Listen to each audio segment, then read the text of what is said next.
mematikan kamera, Pak. Oke, oke.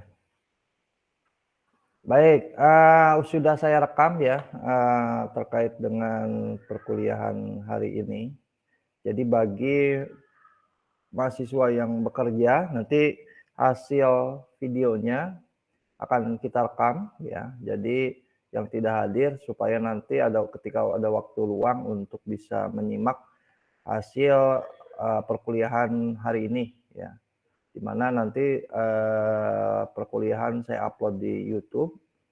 Kemudian yang tidak hadir agar menyimak dan memberikan hasil kesimpulan menurut pemahaman mereka. Baik, kita mulai saja terkait dengan pertemuan kedua ini di pengantar perancangan kota. Di mana sebelumnya saya sudah memberikan pengantar ya, teori terkait dengan perancangan kota. Dan di sini saya akan coba ingin memberikan tahapan ya, bagaimana sih sebetulnya kita sebagai seorang arsitektur,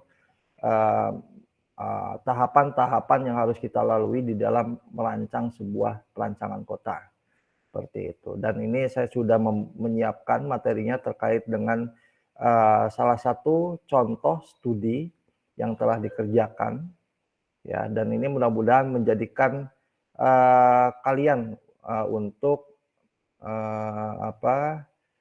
untuk memberikan pencerahan setiap tahapan-tahapan yang harus kalian lakukan.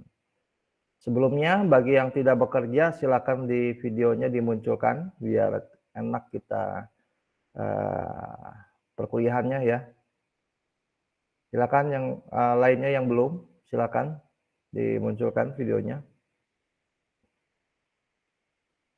Ya, biasakan kita kuliah ini harus memang udah siap ya, ready. Kalau bisa jangan lewat HP, kalau bisa memungkinkan itu video dimunculkan biar kita benar-benar persiapannya matang dan tingkat konsentrasinya tentunya kalau kita menyimaknya sambil di meja belajar ya, buka laptop dan video dimunculkan, insya Allah pasti materi-materi yang disampaikan setidaknya akan lebih baik diserapnya dibandingkan tanpa persiapan perkuliahan yang baik seperti itu. Oke, yang lain saya tunggu dulu videonya dimunculkan. Ya, kita harus membudayakan nih video dimunculkan karena kalau di kampus lain itu kalau online itu kuliah itu kalau tidak dimunculkan sudah dikeluarkan. Ya, karena itu salah satu kita sebagai seorang manusia yang memiliki etika ketika ada materi yang disampaikan oleh dosen. Ya, silakan dimunculkan. Ini sudah saya siapkan ya. Sudah terlihat hasil share screen-nya? Sudah, Pak. Sudah ya? Sudah, Pak. Nah, oke. Di sini pertemuan kedua ini terkait dengan studi kasus bagaimana kita bisa memahami penerapan 8 elemen perancangan kota menurut Hamid Sirvani.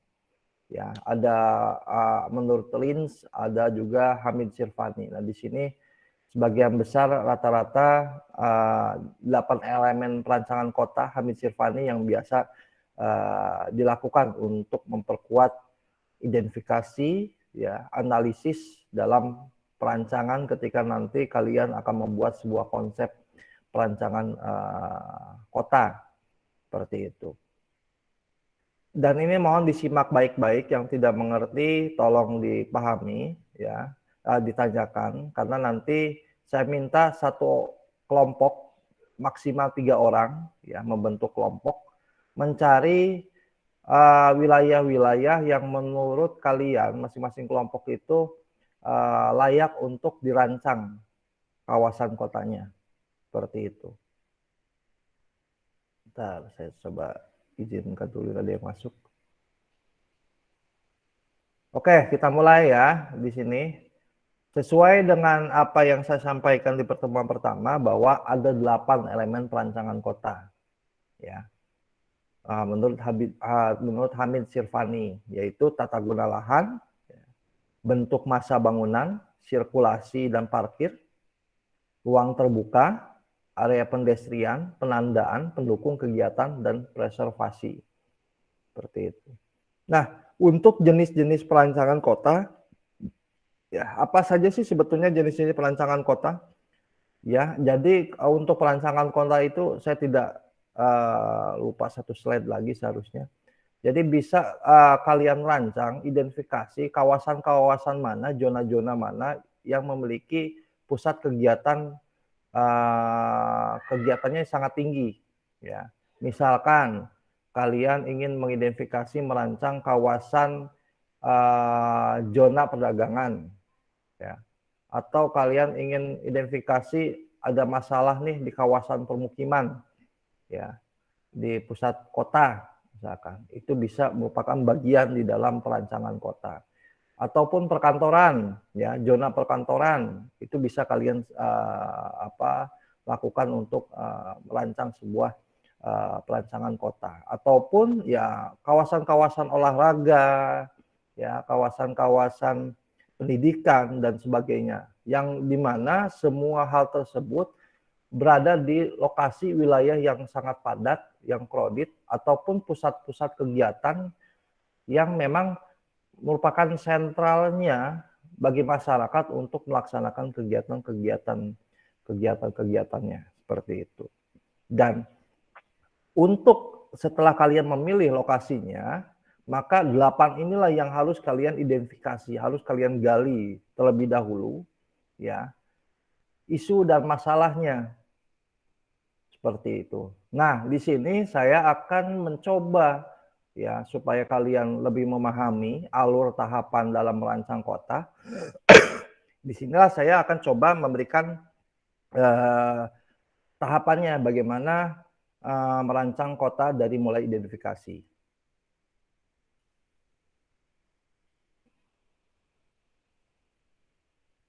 Oke. Jadi di sini ya sebetulnya ini adalah tugas besar studi yang bisa kalian implementasikan sebagai dasar kalian mengembangkan, ya, perancangan kota yang akan kalian kerjakan nanti, ya. Deskripsi proyek, ya, kalian di sini penjelasannya adalah informasi terlebih dahulu. Deskripsi proyek yang akan kalian kerjakan di dalam sebuah perancangan kota itu apa? Ya, yang terdiri dari lokasi. Ya, berarti kalian harus menjelaskan terlebih dahulu lokasi yang akan kalian ambil itu lokasinya bagaimana gambar umumnya. Sejarah, ya, bisa jadi sejarah kalian ceritakan, ya, sejarahnya misalkan dari kegiatan, jenis kegiatannya apa, ataupun misalkan kalian ingin tertarik kepada perancangan wisata heritage, ya, bisa merupakan salah satu ambil bagian di dalam perancangan kota. Jenis, kualifikasi, dan latar belakang pemilihan site merupakan bagian dari deskripsi proyek. Ya. Yang kedua adalah setelah kalian menginformasikan deskripsi proyeknya, maka yang kedua adalah mengidentifikasi. Nah, mengidentifikasi ini sesuai dengan 8 konsep elemen perancangan kota menurut Sirvani, ya, dari mulai land use sampai ke preservasi, ya. Land use sampai preservasi saya akan jelaskan item penjelasan dari masing-masing elemen ini apa saja, ya. Di sini sudah menurut saya akan lebih mudah kalian untuk mencernanya, memahaminya karena sudah ada contohnya. Nah, ini identifikasi dan analisis ini, ya. Tahapan pertama biasanya mencoba menggali dulu isu dan masalahnya apa, ya, dan harus kalian plotkan di dalam sebuah set plan ataupun Google Earth, ya, yang kalian coba kalian digitasi terlebih dahulu di SketchUp, ya, berupa 2 dimensi, ya, menjadi sebuah peta, ya, peta yang di SketchUp-kan. Kemudian kalian berikan penjelasan isu dan masalah sesuai dengan 8 poin ini. Yang ketiga adalah konsep perancangan. Ya, konsep perancangan dari mulai rumusan masalah sampai ke desain. Ya. Ini adalah gambaran 3 tahapan yang harus kalian lalui di dalam sebuah perancangan kota. Nah, di sini adalah deskripsi proyeknya. Ya, deskripsi proyeknya terdiri dari lokasi, sejarah, sampai ke pemilihan set. Dasar kalian memilih set itu apa? Seperti itu. Nah, tahapan ketika kalian mendeskriptifkan proyek, nanti kalian ketika kalian akan ada tugas, kalian cukup dibuat di PowerPoint seperti ini saja. Layoutnya juga ikuti saja seperti ini, ya, supaya setidaknya dengan seperti ini standar minimal, ya, kalian bisa menggunakan alur yang ada di PowerPoint ini, seperti itu. Nah, untuk penjelasan deskripsi proyeknya, ya, dengan 1, 2, 3, 4 item ini, ya, diperjelas satu persatu. Nah, di sini, ya, ini adalah terkait dengan lokasinya. Jadi lokasi kawasannya yang akan direncanakan itu adalah di Jalan Parangtritis, ya, di Yogyakarta, daerah istimewa. Kenapa mungkin ini salah satu poinnya, karena memang terdiri, ini merupakan pusat kegiatan, ya, perekonomian, ya, di mana dari alur sirkulasi pejalan kaki ataupun pergerakan itu cukup tinggi, yang menimbulkan banyak polemik permasalahan, ya, permasalahan terkait dengan ruangnya, seperti itu. Nah, inilah yang akan dicoba ditata. Ini sebagai studi kasusnya yang akan menjadikan poin judulnya, seperti itu. Nah, poin ini diambil karena memang di sini merupakan salah satu kawasan wisata juga. Kawasan wisata, ya, Parangtritis, ya, pusatnya perekonomian. Namun banyak masalah-masalah dari mulai pergerakan kendaraan, ya, pergerakan pejalan kaki yang pedestriannya mungkin dirasa tidak cukup memadai dalam standar pelayanan kota, seperti itu. Nah, ini mereka melakukan studi kasus di sini, dan itu nanti kalian bisa lakukan di tempat yang lain, mau di Bekasi atau di tempat kalian kalian bisa identifikasi di Kabupaten Bekasi atau Kota Bekasi, ataupun di daerah kalian masing-masing, tanah kelahiran masing-masing, di kampung kalian. Kalau memang kalian berada di sebuah kawasan kota, ya, yang memiliki intensitas diperlukan penanganan di dalam perancangan sebuah kota. Nah, layoutnya bisa kalian buat seperti ini, dan ini, ya, peta ini kan bisa kalian searching dari Google Earth, seperti itu. Ya. Nah, yang selanjutnya adalah terkait sejarah. Nah, di sini kalian bisa menjelaskan terkait poin sejarahnya seperti apa.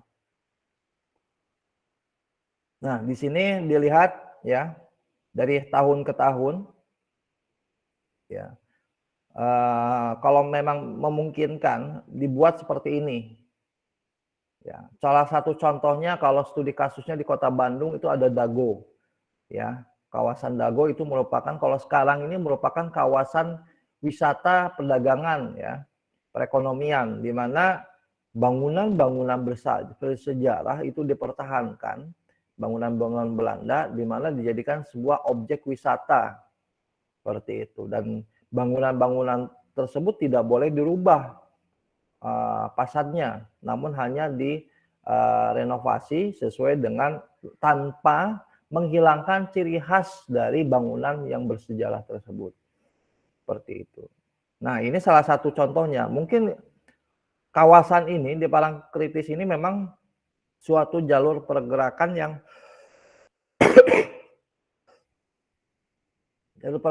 memang memiliki pergerakan yang sangat tinggi, ya, dan memiliki historis. Nanti kalian bisa buat seperti ini layoutnya di PowerPoint, ya. Di sini diberikan menurut informasi di sini bahwa kawasan Jalan Perintis ini diapit oleh dua kawasan bersejarah. Ya. Di Jalan Tirtodipuran ya dan Jalan Praurotaman, di mana merupakan kawasan ini, Parangtritis ini merupakan jalan yang memiliki lalu lintas yang padat ya, dan merupakan konektor antara sisi timur benteng keraton ya, dan hingga pantai Parangtritis. Nah, kalau kalian perhatikan di sini ya, ada dua kegiatan ya yang menghubungkan jalan di Perintis ini. Nah, di mana jalan Perintis ini merupakan bagian sentral untuk pusat dua kegiatan. Ya, yaitu sentral untuk menuju pergerakan ke benteng Keraton Jogja. Yang kedua adalah menuju sirkulasi pejalan kaki ke pantai Parangtritis di Bantul. Yang terdiri dari kiri kanannya itu memiliki pusat komersial. Ya. Nah, ini kalian bisa coba ilustrasikan seperti ini, desainnya bisa minimal seperti ini ya. Karena kalaupun bisa lebih desain lebih bagus dalam layoutnya, silahkan kreativitas kalian. Namun item deskriptifnya coba diupayakan seperti ini terlebih dahulu. Seperti itu. Ya. Nah, kalaupun istilahnya kita ilustrasikan kembali, salah satunya misalkan di Bekasi, kalian cari pusat kegiatan di mana ya, SGC misalkan. Di SGC itu kan merupakan sebuah SGC Cikarang ya, Cikarang Kota. Itu kan merupakan pusat kegiatan perekonomian yang memiliki memang akses pergerakan yang sangat tinggi. Ya, tinggi. Itu ada beberapa jenis perdagangan, perkantoran. Bentar, saya ambil minum dulu sebentar ya. Bentar.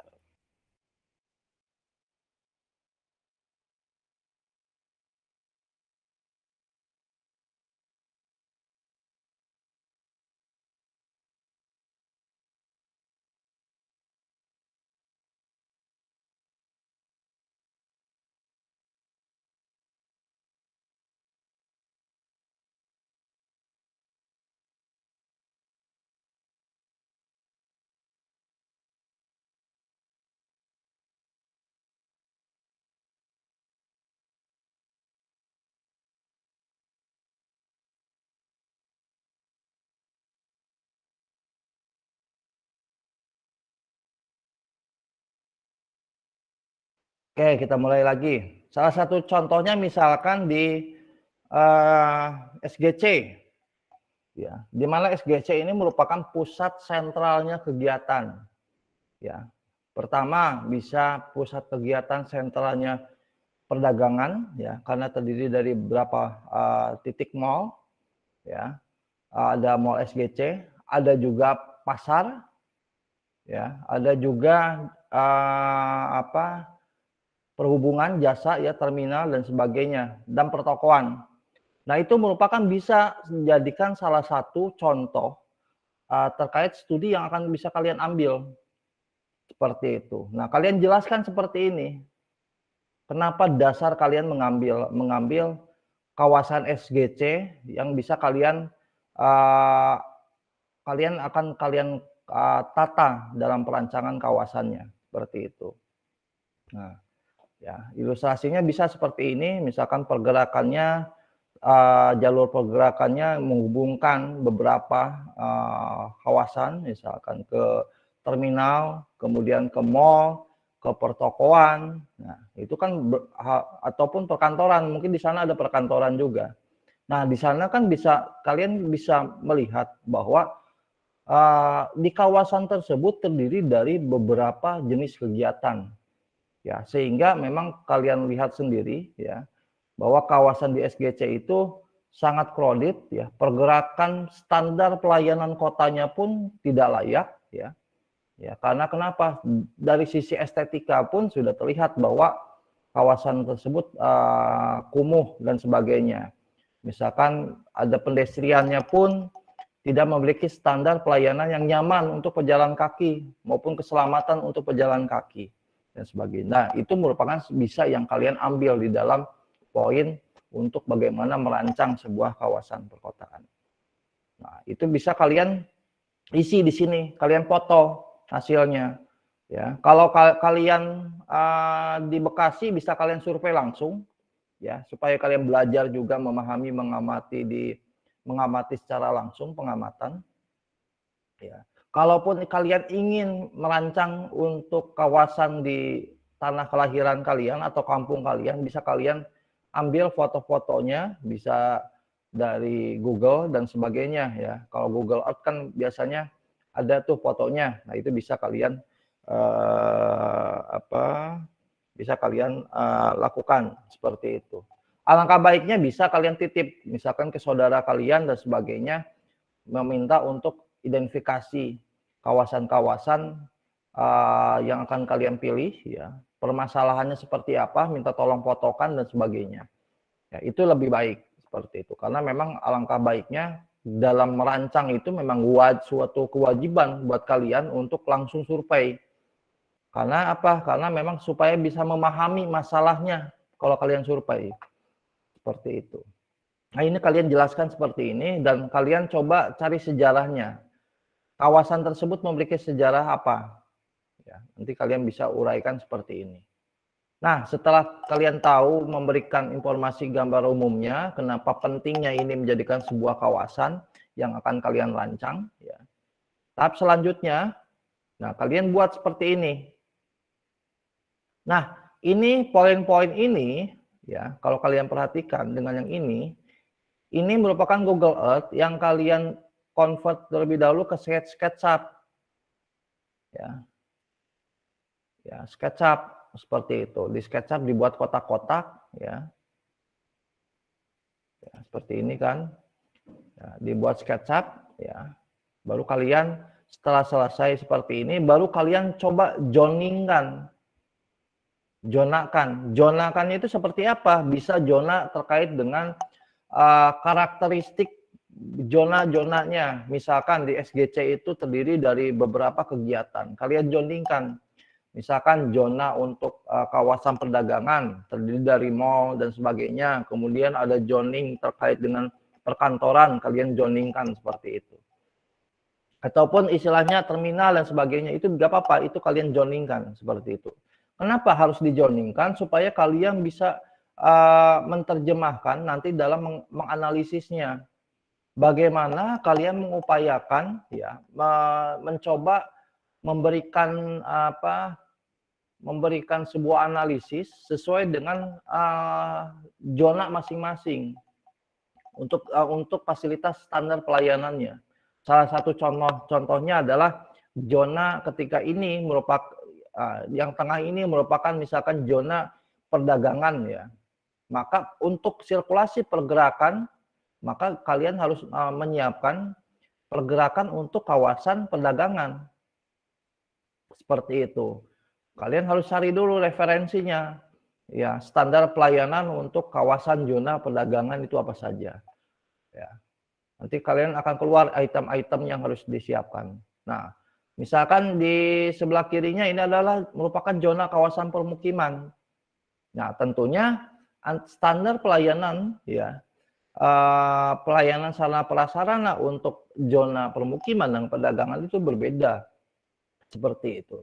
Nah, itulah fungsinya kalian untuk mencoba menjoningkan terlebih dahulu. Supaya apa? Supaya kalian bisa memahami karakteristik masing-masing zonanya. Ya. Nah, di sini ya diberikan coba dulu terjemahkan terkait dengan peraturannya. Ya, untuk arahan kawasan ini menurut kebijakan pemerintah itu seperti apa? Ya, salah satu contoh poinnya ketika kalian berhasil mendapatkan peraturan yang berkaitan arahan kebijakan untuk kawasan ini. Ya, misalkan ini ada di Jalan Parangtritis. Ya, Parangtritis. Ya, menurut ini mereka berhasil berdasarkan peraturan Wali Kota Yogyakarta tahun 2013 bahwa Jalan Parangtritis ini merupakan jalan pariwisata. Ya, maka kalian tentunya ketika kalian mengetahui kebijakan pemerintah ini merupakan jalur jalan pariwisata, maka kalian bisa mendesain kawasan pergerakan di kawasan ini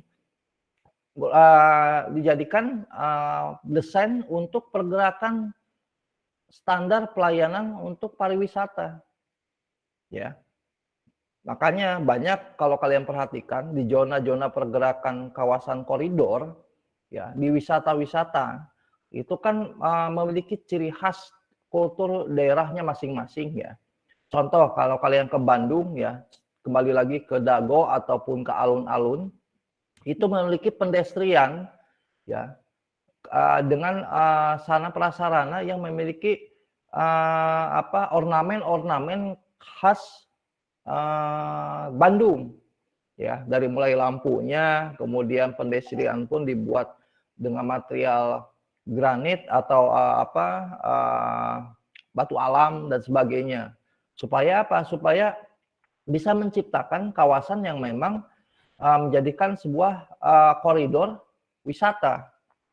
Makanya kalau kalian ke Bandung, ya, alun-alun itu, kawasan koridor alun-alun Bandung itu, ya, ketika Sabtu Minggu ataupun hari libur, banyak pejalan-pejalan kaki yang memang sengaja turun untuk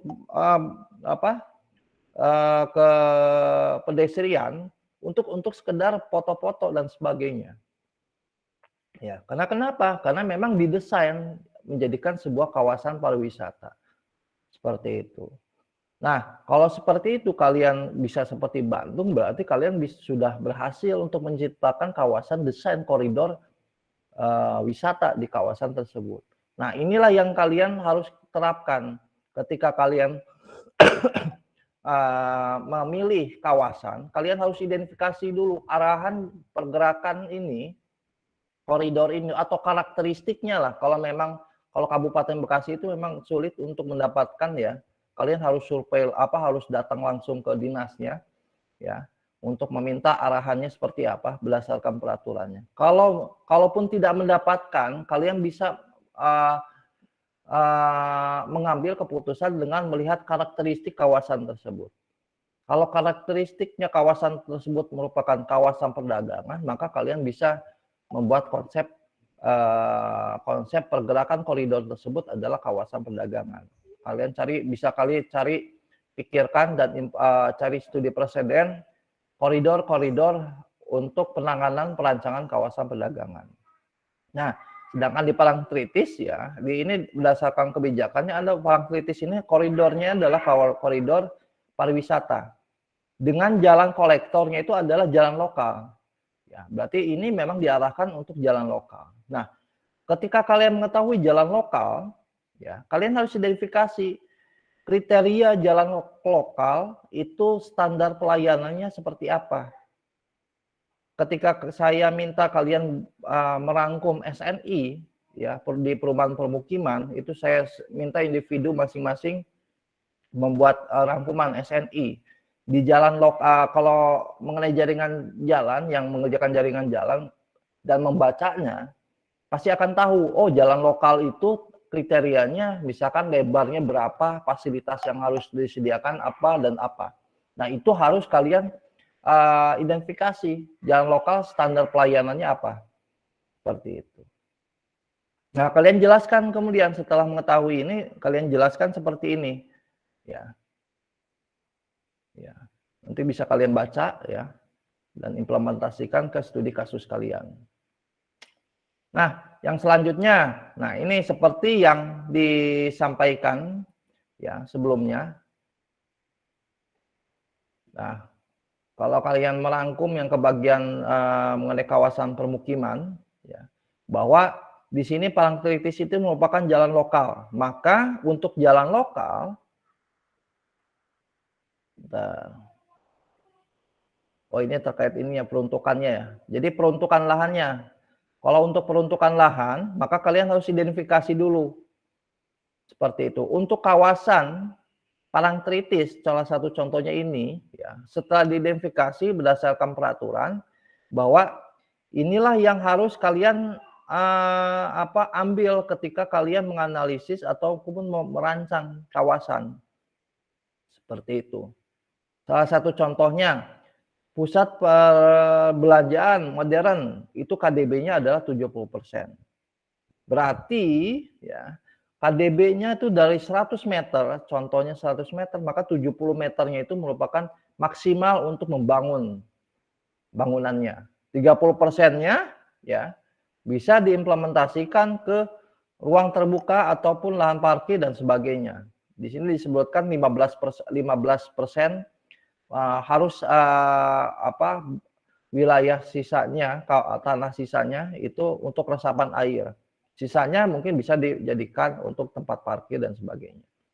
Nah, ini yang harus kalian implementasikan nanti ketika kalian membuat sebuah kebijakan kiri kanannya bangunan. Karena kalau untuk perancangan kota, kawasan lingkungan, ini sebetulnya lebih kepada kalian menata kawasan lingkungannya. Seperti itu. Bagaimana menata kawasan lingkungannya sesuai dengan standar pelayanan kota. Sedangkan untuk bangunan kiri kanan yang sudah kalian ketahui bahwa sudah ada existingnya, ya kiri kanannya itu sudah ada existingnya, maka kalian hanya bisa sekedar untuk membuat kebijakan bahwa di kawasan kiri kanan, ya nanti ketika mereka ingin membangun, merenov dan sebagainya, mereka pasti akan meminta izin dulu ke dinas ya untuk melakukan. Nah, ketika kalian sudah membuat kebijakan, ya kebijakan tersebut dan disahkan oleh peraturan, maka ketika mereka akan melakukan izin, maka izin tersebut dari dinas akan memberikan bahwa inilah yang harus ya si pemilik lahan itu mengikuti aturan-aturan yang sudah kalian tetapkan di dalam kebijakan peraturan bangunan. Seperti itu. Ya, jadi ketika ada lahan yang baru, masih ada lahan kosong misalkan. Ketika kalian buat kebijakan dan disahkan kebijakan kalian terkait dengan masa bangunannya, maka si orang tersebut, pemilik tersebut ketika memberikan izin, ya, kalau misalkan pemilik tersebut ingin membuat rental office, ya, dan kalian sudah membuat kebijakan rental office-nya adalah seperti ini, maka si pemilik tersebut yang akan membangun harus mengikuti aturan ini. Seperti itu. Nah, itulah yang bisa kalian lakukan. Jadi kalian tidak mendesain bangunannya, ya, tapi hanya bagaimana memikirkan, ya kalau realita di dalam desainnya memikirkan koridor lingkungannya saja. Kalau bangunan itu lebih kepada kebijakan.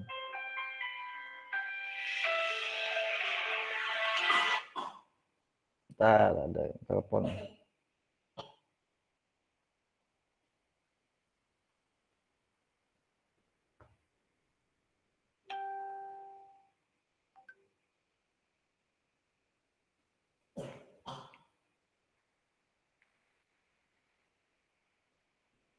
Ya, seperti itu. Nah, di sini coba diidentifikasi ya, berdasarkan jalan lokal. Ini lebih kepada mengimplementasikan peraturan. Ya, karena kenapa? Kenapa ini harus diakomodir? Ya, karena memang pemerintah itu sudah memiliki perencanaan kebijakan-kebijakan apa yang harus disediakan dalam standar pelayanan kotanya. Seperti itu. Nah, ini akan harus kalian lakukan. Nah, setelah kalian mendeskriptifkan, yang selanjutnya adalah kalian memberikan alasan pemilihan site-nya. Ya, nah, kalian bisa coba alasannya. Ya, di sini ada dua slide alasannya menurut mereka. Ya. Mereka memilih set ini untuk didesain karena salah satu faktornya adalah terletak di daerah dengan tingkat mobilitas tinggi. Seperti itu. Yang kedua adalah kualitas dan kelengkapan fasilitas pedestrian kurang memadai. Nah, berarti ini kan merupakan sebuah masalah ya. Nah, makanya kenapa kalau merancang kota itu harus menggali terlebih dahulu isu-isunya, isu-isu strategisnya apa, masalahnya apa, ya. dan lokasi masalah tersebut di kawasan mobilitas tinggi atau tidak, seperti itu. Nah, itu dasar ketika kalian nanti bisa pemilihan site-nya, seperti itu. Yang keempat adalah struktur trotoar yang sudah kurang layak. Ya. Ini adalah masalah. Ya. Bahu jalan digunakan sebagai tempat parkir, dan ini adalah masalah. Nah, pemilihan dasar ini, pemilihan site ini lebih kepada ketika kalian memilih site itu lebih kepada mengidentifikasi masalahnya. Ya.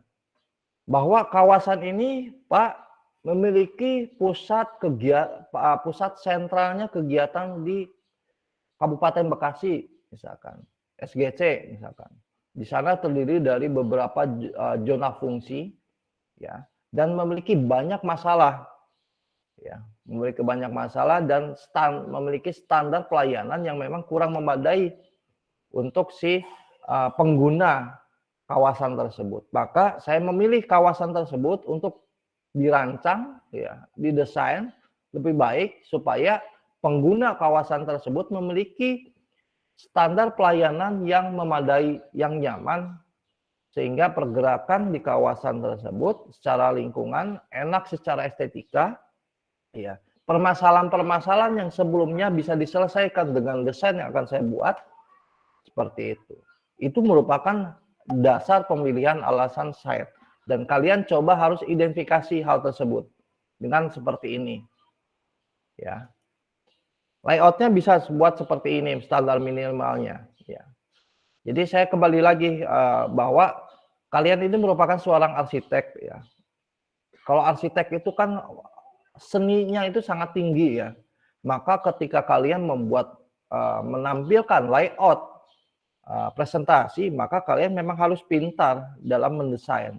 Makanya harusnya dari sekarang itu dari kemarin harus belajar referensi, cari-cari layout ya yang menarik, ya yang layak untuk disajikan, sehingga ketika kalian presentasi, ya terlihat profesional kalian, terlihat kalian bahwa kalian itu merupakan arsitek yang memiliki cara presentasi yang sangat bagus, seperti itu. Oke, itu adalah terkait deskriptifnya. Ya, nanti kalian akan membuat seperti ini. Ya. Nah, yang selanjutnya adalah identifikasi. Nah, identifikasi, ya, dan analisis ini merupakan 8 elemen yang menurut Hamid Sirvani, seperti itu. Nah, kalian harus membuat hal ini, implementasikan 8 poin ini, ya, di kawasan yang akan kalian pilih nanti. Nah, land use, ya berarti di sini dijelaskan land use-nya.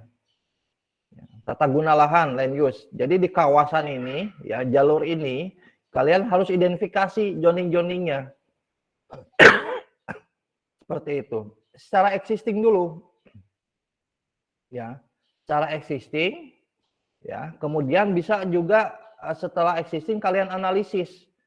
Analisisnya bagaimana? Kalian sudah menjelaskan permasalahannya seperti apa. Kalian analisis sesuai dengan standar pelayanannya harusnya seperti apa. Salah satu contohnya, ini jalur pedestrian.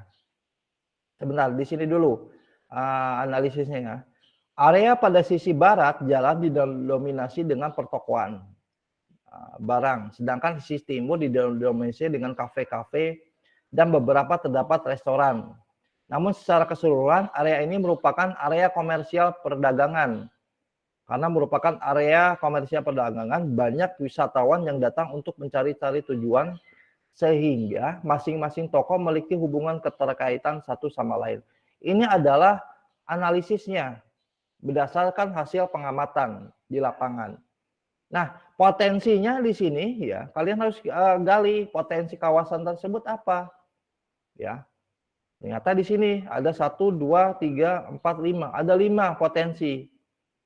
Mobilitas area yang tinggi, kafe, restoran, toko ramai pengunjung, tujuan wisata lokal, ya, jalan koridor penghubung yang padat, pasar, ada pasar di kawasan tersebut. Ini adalah potensi.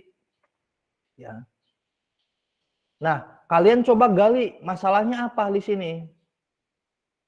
Nah, ketika kalian gali masalahnya, ternyata di kawasan ini tidak terdapat tempat parkir. Makanya jalan-jalan sisi kiri kanan itu digunakan parkir, biasanya seperti itu. Maka memang perlu konsep bagaimana membuat lahan parkir yang sehingga tidak mengganggu pergerakan jalan utama kendaraan. Tidak didukung ruang terbuka hijau, tidak terdapat halte, tidak sesuai garis padang, tingkat kenyamanan pejalan kaki rendah. Nah, ini adalah isu-isu yang harus kalian gali dan harus kalian selesaikan nanti ketika kalian merancang. Seperti itu. Termasuk pedestrian, kalian harus coba dulu existingnya seperti apa. Kalian buat seperti ini, kalian tampilkan gambarnya, ya. Ini adalah identifikasi. Seperti itu. Existing ini harus kalian buat dulu seperti ini. Ketika kalian sudah berhasil memetakan seperti ini, maka kalian akan lebih memudahkan ketika nanti kalian masuk ke analisis. Kayak gitu. Karena ketika kalian masuk ke analisis, nanti kalian akan disandingkan dengan standar yang harus kalian, standar SNI yang sesuai dengan yang sudah ditetapkan oleh pemerintah. Seperti itu. Nah, ini identifikasi, land use-nya seperti ini. Ya, kalian buat nanti seperti ini. Yang kedua, building form dan massing. Ya, jadi ini lebih kepada coba kalian identifikasi kawasan kiri kanannya itu seperti apa. Dari mulai apa identifikasinya mengenai ketinggian massa. Ya, rata-rata berapa lantai di sini. Ya, kemudian fasad bangunannya, lagamnya seperti apa? Apakah bangunannya bangunan bersejarah, bisa jadi kan. Kalau bangunan-bangunan banyak di sana bangunan bersejarah, berarti konsepnya kalian nanti bisa jadi wisata heritage, wisata bersejarah seperti itu. Namun kalau di sini salah satunya adalah pasarnya itu adalah bangunan tersebut adalah tropis modern seperti itu. Nah, KDB-nya seperti ini ya. Kalian identifikasi semuanya pokoknya secara existing, kalian buat layout seperti ini. Ya. Sirkulasi parkir, ya. Nah, analisis dan dibuat solusinya seperti ini. Nah, ini solusi ini nanti bisa jadikan kalian ketika nanti kalian nyambung ke analisis konsepnya. Solusi ini nanti digunakan di konsep seperti itu. Ya. Kemudian ini sirkulasi parkirnya, ya.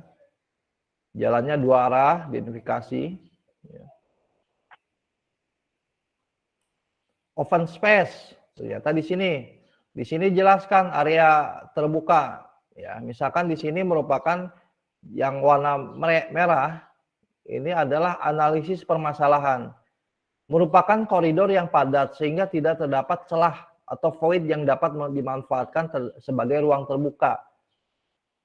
Yang kedua, trotoar yang cenderung sempit dan tidak memiliki masalah. Nah, ini masalah ini harus kalian jadi carikan solusinya seperti apa. Ya, bisa kalian misalkan cari identifikasi kawasan mana yang bisa menjadikan area-area terbuka, kawasan terbuka seperti itu. Ya, salah satu contohnya ini. Akhirnya di pojokan itu dibuat area-area ruang terbuka.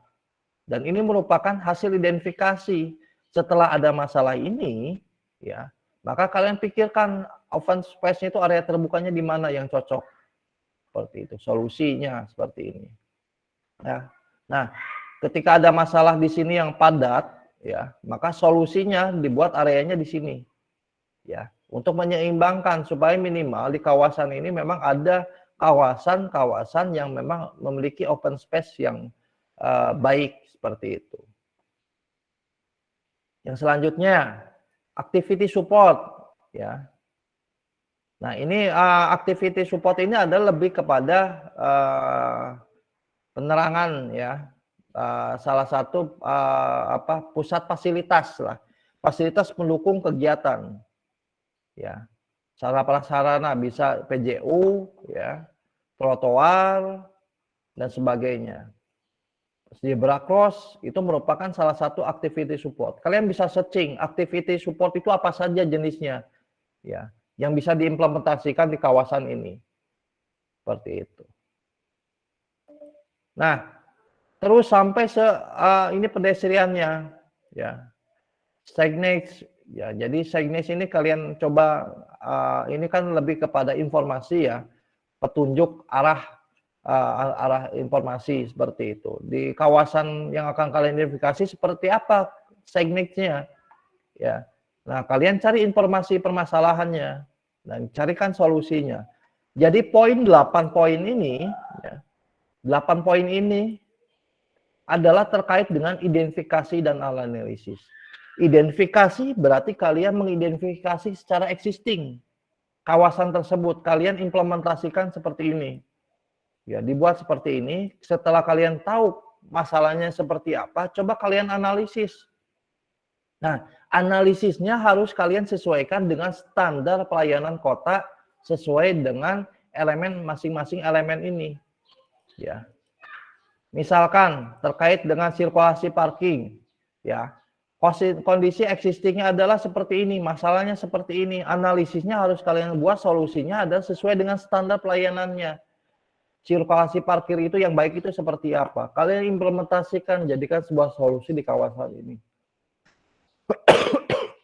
Seperti itu. Ya. Jadi itu adalah bagaimana kalian mengidentifikasi sebuah masalah. Seperti itu. Nah, setelah kalian membuat seperti ini, ya, baru kalian setelah mengidentifikasi, barulah kalian menuju ke sebuah konsep.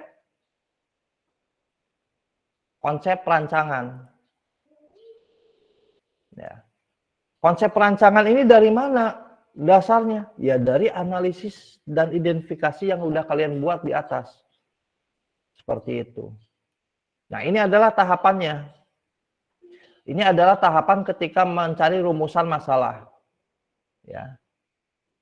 Di mana rumusan masalah ini, ya, di mana di sini ada memiliki potensi merupakan kampung batik, ya, dan kampung turis. Ya. Banyak wisatawan, ya, hadir di kawasan ini karena memang ada dua daya tarik, ya, kampung batik dan kampung turis. Namun dari dua ini yang banyak dikunjungi, ya, dikunjungi wisatawan, tidak didukung dengan kawasan yang baik. Dan masalahnya adalah ini. Ya, masalahnya setelah kalian survei, identifikasi adalah masalahnya ini. Maka harus kalian coba rancang konsep dengan 8 elemen. Sesuai dengan 8 elemen Sylvani. Ya, seperti itu. Nah, maka jadilah seperti ini hasilnya, konsepnya. Ya. Nah, saya tidak akan lanjut dulu ke konsep, ya. Ini biar nanti kalau konsep nanti akan pusing, tapi setidaknya kalian bisa membaca-baca terlebih dahulu. Karena targetan saya adalah kalian nanti saya minta, ya, membentuk kelompok, ya, mencari kawasan-kawasan yang layak untuk dirancang kota.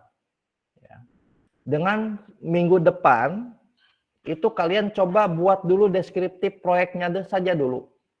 Ya, sampai seperti ini aja dulu. Sampai sini. Sampai alasan pemilihan site. Minggu depan kalian kerjakan ini, ya. Kalian bentuk satu kelompok itu 3 orang. Ya, kalian cari lokasinya di mana. Kalian buat layoutnya seperti ini. Kalian presentasikan.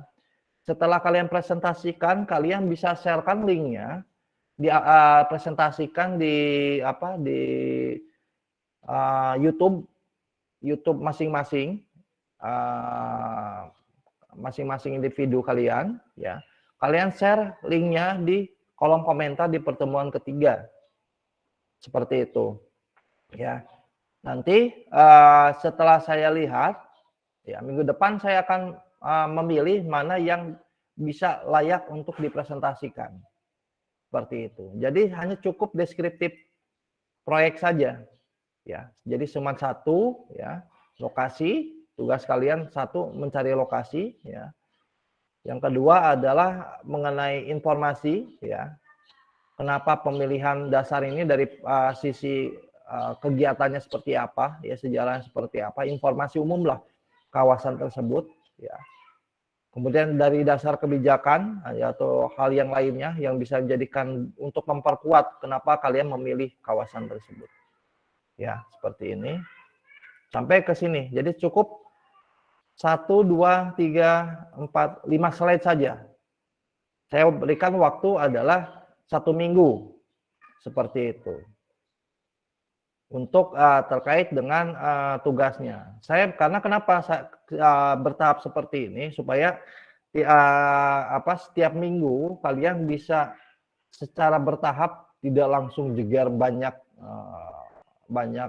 tugas yang harus kalian kerjakan. Jadi 1 minggu ke depan cukup kalian membuat 5 slide dengan dasar deskriptif proyek ini. Seperti itu. Ya. Inilah terkait dengan bagaimana kita ya di mata kuliah ini itu bagaimana diajarkan, kalian diberikan pemahaman bagaimana melakukan sebuah perancangan sebuah kota dengan penerapan 8 elemen. Kenapa 8 elemen ini yang harus dilakukan? Karena memang teori Hamid Sirvani ini banyak digunakan oleh seluruh arsitek di dunia untuk dalam mendesain sebuah perancangan kota. Dengan indikator-indikator yang jelas seperti ini, ya, maka fokus ketika 8 poin ini merupakan sudah bagian yang sudah kalian desain ketika outputnya adalah 3 dimensi, maka semua elemen 8 perancangan kota ini merupakan kalian sudah merancang sebuah kawasan untuk perancangan kota. Karena kenapa? Karena memang 8 poin ini merupakan 8 elemen perancangan kota yang wajib didesain di dalam kalian merencanakan sebuah kawasan. Begitu. Oke, itu terkait dengan materi di pertemuan kedua ini, ya. Jadi kalian cukup diberikan pemahaman terkait dengan cara mengidentifikasi dan analisis seperti itu. Untuk selanjutnya silakan saya berikan waktu untuk kepada kalian untuk bertanya. Silakan.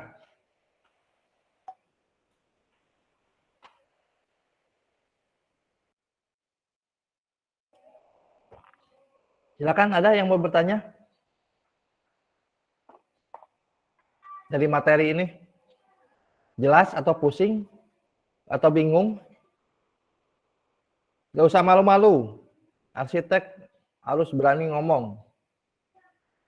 Harus berani berpendapat, harus berani bertanya. Silakan. Pak, izin bertanya, Pak. Oke, silakan. Di slide 16, Pak. Mohon maaf. Oke. Bentar.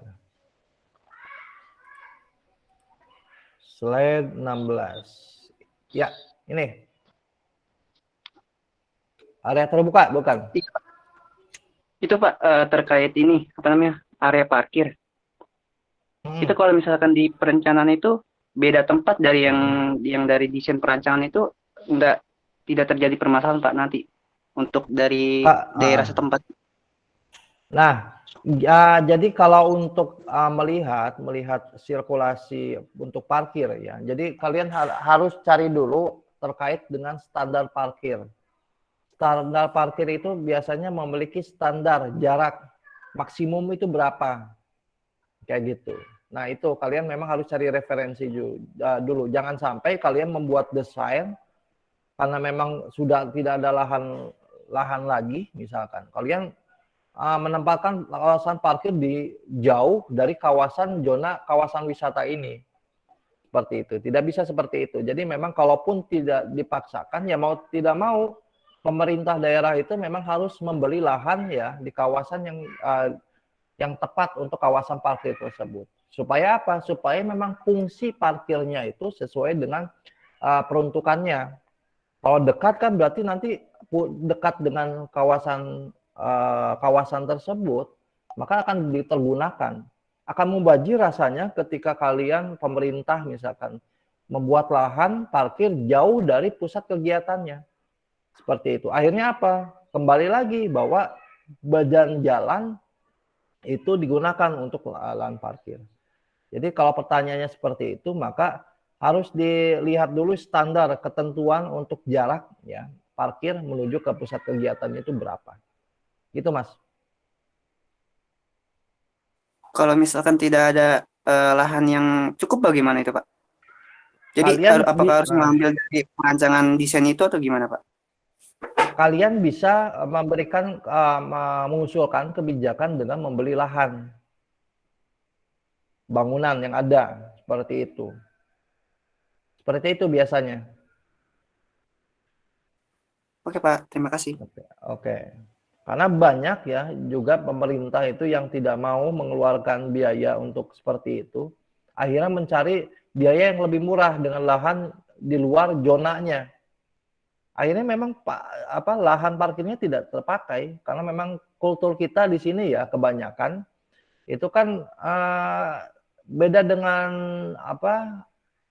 bule-bule ya ataupun luar Indonesia lah yang terbiasakan dengan berjalan kaki seperti itu.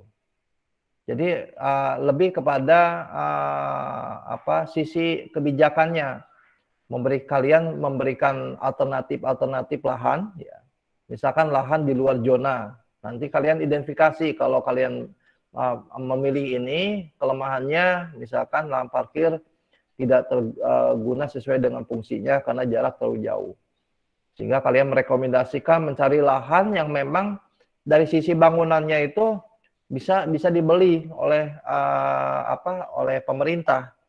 Misalkan bangunan-bangunan yang masih satu lantai dan sebagainya yang harganya tentunya lebih murah seperti itu. Gitu, Mas. Oke, Pak. Terima kasih. Oke, yang lain silakan.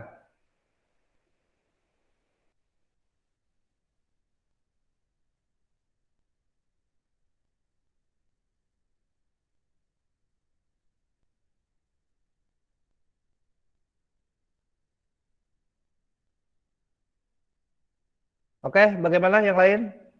Paham tidak yang saya sampaikan terkait dengan materi? Cukup pahami analisis deskriptif dan identifikasi analisis yang saya jelaskan tadi.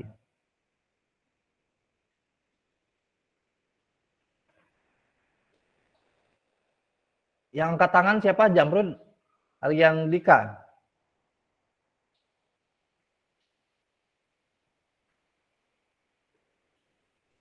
Cukup, Pak, cukup.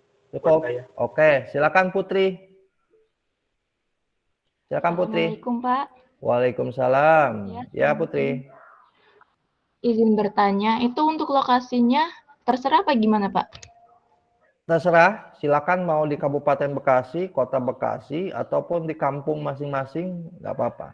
Tapi upayakan kalau bisa, ya yang bisa kalian survei langsung, supaya kalian bisa langsung mengamati. Saya rekomendasikan seperti itu.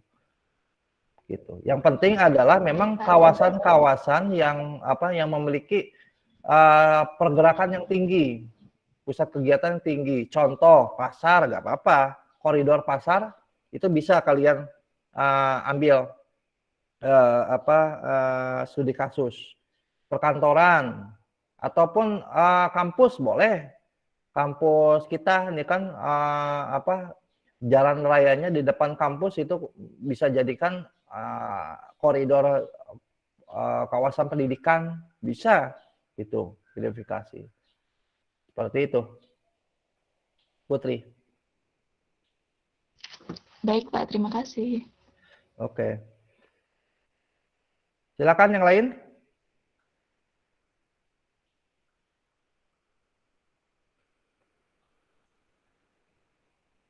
Untuk tugas bagaimana? Bisa ya, saya kira bisa ya. Nanti materinya saya akan upload di e-kampus dan rekamannya pun akan saya taruh linknya di e-kampus di toolbar video. Seperti itu.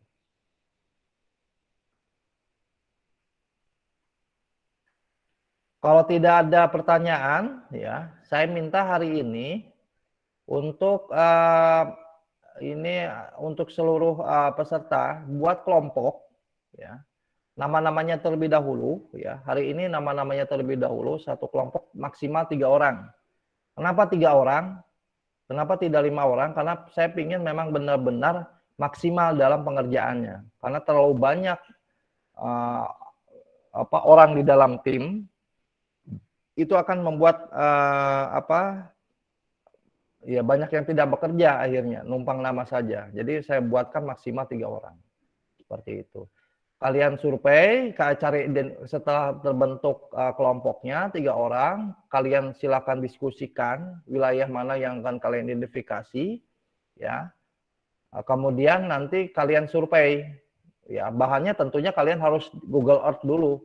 Google Earth itu harus kalian identifikasi, kalian plotkan dulu, ya, perencanaannya, ya. Kalau baru kalian survei, nanti baru kalian buat dalam PowerPoint. Cukup minggu ini sampai minggu depan deskriptif proyek saja, 5 slide. Kalian presentasikan di akun YouTube masing-masing. Nanti di pertemuan ketiga kalian share linknya di e-kampus, link e-kampus pertemuan ketiga, dan juga di link video YouTube saya di pertemuan ketiga. Seperti itu. Ya. Sengaja saya buat seperti itu supaya kalian juga bisa mulai belajar ya memanfaatkan media sosial untuk kebutuhan kalian sebagai seorang arsitek. Karena kenapa? Karena banyak justru sekarang media sosial itu merupakan banyak arsitek-arsitek ya mendapatkan penghasilan dari hasil karena sering rajin memberikan hasil karyanya ke YouTube. Akhirnya apa? Karena banyak yang tahu, ya, banyak yang tahu, akhirnya banyak yang memang akhirnya menjadi kerjasama untuk mendesain sebuah kawasan atau mendapatkan klien dan sebagainya.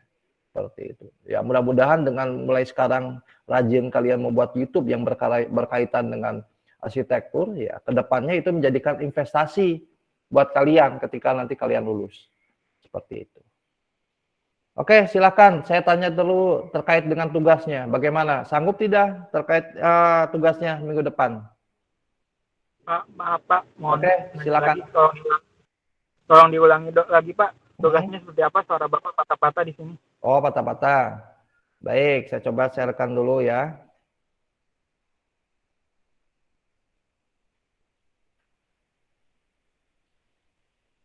Nah, tugasnya di sini terlihat ya tugasnya apa? Share screen-nya. Terlihat Pak. Oke, di sini kan ada 3 tahapan.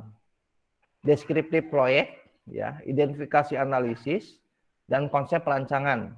Nah, targetan saya sebetulnya selama 1 semester kalian mampu melalui masing-masing kelompok melalui ini, tahapan ini.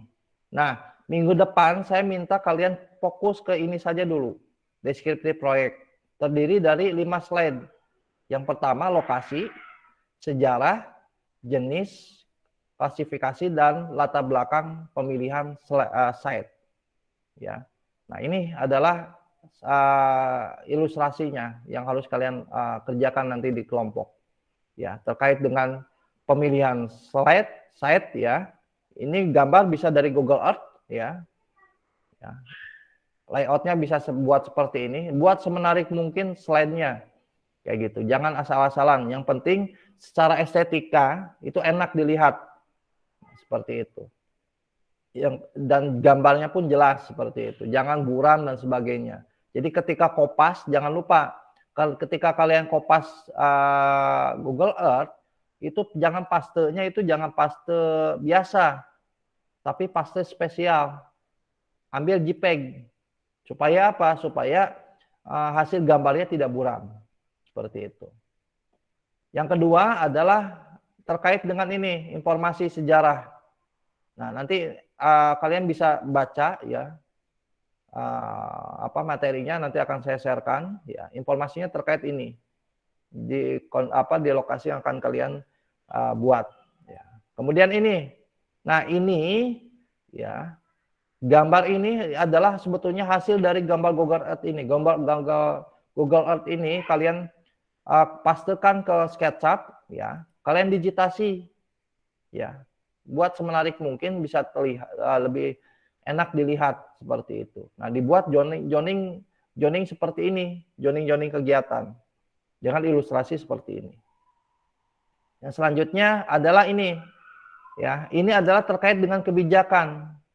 Kebijakan pemerintah daerah untuk kawasan yang akan kalian ambil itu kalian implementasikan seperti ini. Dari mulai jenis jalannya itu dia masuknya jalan apa? Apakah jalan lokal, jalan koridor, apa sekunder atau primer ya. Harus kalian cari informasinya. Kalau misalkan jalan sekunder berarti kalian harus coba ilustrasikan di sini. Jalan sekunder itu apa saja standar pelayanannya. Seperti itu yang harus tersedia. Nah, ini harus diimplementasikan seperti ini. Yang terakhir adalah alasan pemilihan site. Seperti itu. Pemilihan site-nya dasar kaliannya apa? Kayak gitu. Kalian uraikan di sini. Ya, dari potensi dan masalah alasan pemilihan itu. Potensinya apa, masalahnya apa. Seperti itu. Nah, udah cukup seperti ini saja. 5 ini. 1 ya, 2, 3, 4, 5. Jadi 6 slide karena ini pemilihan slide-nya ada 2 slide seperti itu, 6 slide. Ya tergantung kalau hasil masalahnya itu bisa lebih dari 3 yang kalian uraikan. Pokoknya semua masalah yang terkaitan dengan ruang itu harus kalian implementasikan di sini. Begitu, Mas. Baik, Pak. Terima kasih, Pak. Oke, yang lain bagaimana untuk tugasnya? Paham ya? 1 minggu menurut saya cukup. Ketua kelasnya siapa di sini?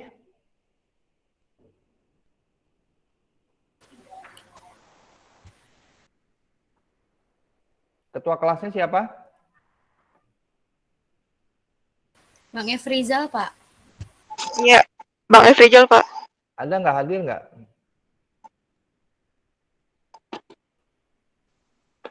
Pak, mohon maaf Pak, izin bertanya Pak. Oke, silakan.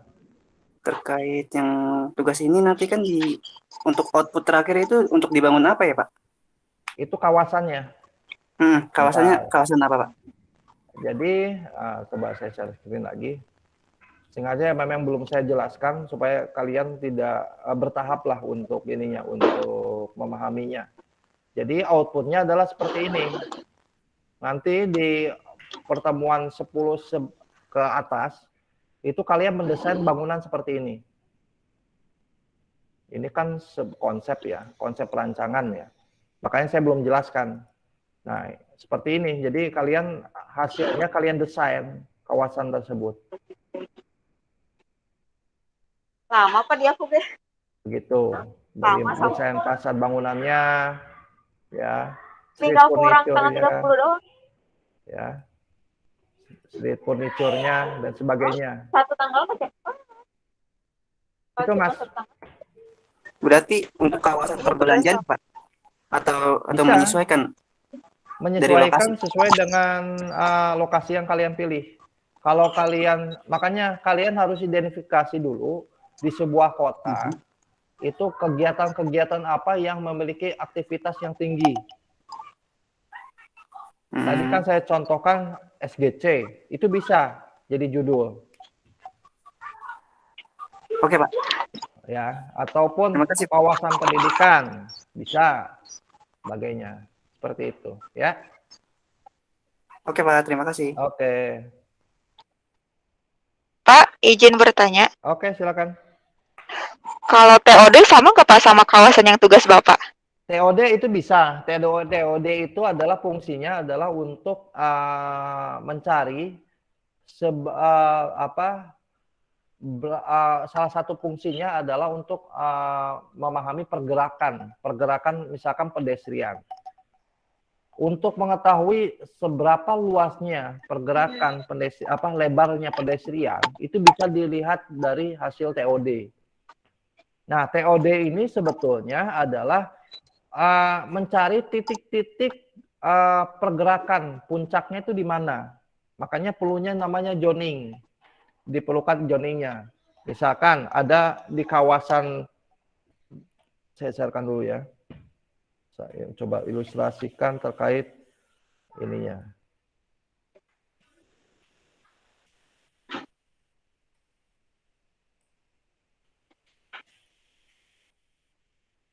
Dia minta sekarang, Pak.